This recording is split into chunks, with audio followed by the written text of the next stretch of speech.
Hey there, I was sent over this portable bug zapper to share with you guys, and just look at all the bugs that I got in just one evening. They are all over the grid. It worked really well, and in all honesty, I put it out just after it got dark. I was up for another 2 or 3 hours. It was still lit.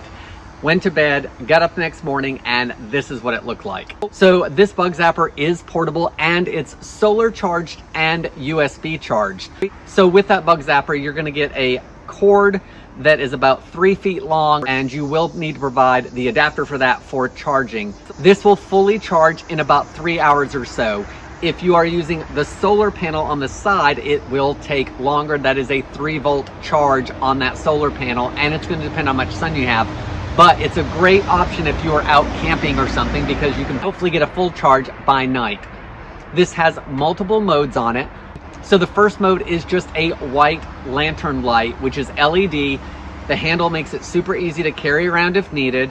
And then you can switch by pushing the buttons on the top to that bug zapper option.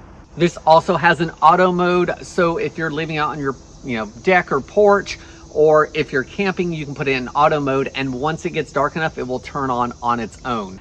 Getting back to those handles move apart, so you can have it upright. You can have it, on its side like this.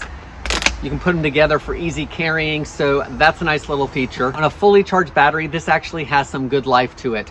With the mosquito light, it will last up to 9 hours, and with that LED light, it will last up to 12 hours. It has a small instruction manual with it, with all the information on it you'll need to know as far as working the light, and it also comes with this brush for helping clean off the grid.